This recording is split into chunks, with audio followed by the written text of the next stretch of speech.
uzunluğu qancha? Uzunluğu 11 kilometr. Так. Biz осы көпірден бастап жезқазған трассасына дейін. Аха. Бұл енді қайта жаңғырту жұмысы ғой, қайта жаңғырту. Қазір енді жоба қандай стадияда? Бізде бірінші участок бітіп тұр, Сағынбаевқа дейін. Аха. Екінші участок мына Құмкөлдің поворотына дейін қазір жасалып жатыр. Екеуі негізі бір проект болады, бірақ бірінші идея жаңағы Сағынбаевқа дейін деп ойлап едік. Аха. Бірақ екеуін де қазір дайындап жатырмыз. 10 күннің ішінде экспертиза ауыстырылады. Бұның жобасын шұғыл түрде тезірек бастауымыз керек. Мынау жаңа біздің көшелерге бұрылатын жерлеріміз ғой. Съездеріміз да?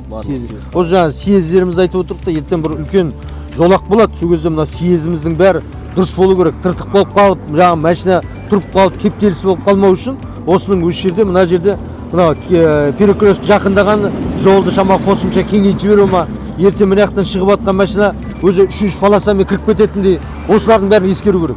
Бұл үлкен жолақ болғасын, бұны уже более-менее скоростной болғасын, ол ертең проблема болып жүрмесін. 4 полоса болады, бізде сол енді бәрі 4 жолақты.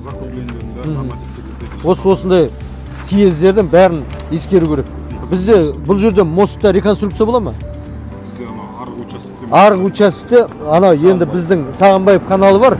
Вот соны қарап, тағы да дефект акт жасап, зерттеп, қосымша капитальный ремонт болса, осы жобада кіргізіп жіберу керек. Ол бәрімен кеңейеді ғой. Дұрыс қой. Сондықтан әлде де оның бәрін заключение алып, зерттеп, усиление болатын болса, усиление жасауымыз керек. Бәйтерек мөлтек ауданымен осы Қорқыт мөлтек ауданын байланыстыратын осы жолға үлкен көпіріміз салдық. Ол іске қосылды. Сондықтан осыларды да ескеріп өтсеңіздер, Сағынбаев көшесіне қиылмаса. осыған не өзі жасап қойдыңыз ба? Біздің бірінші этабы осы. Бұдан кейін осы Сағынбаевты неден бастап жезқазған трассасынан бастап Біз енді қазір алдын ала Қазавтожол мекемесімен келісіміміз бар.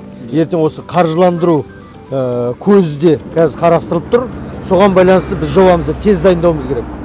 Қайта жаңғыртып, 4 жолақты жасау үшін бұл жауапты жақсы қызмет. Сондықтан сіздерге де рахмет. Қанша қаланың біраз құрылыс жұмыстарына да демеушілікпен көрсетіп жатсыздар. Әлде де көмектесіп жатсыздар. Елдің азаматтары қолдау керек осы азаматтарды.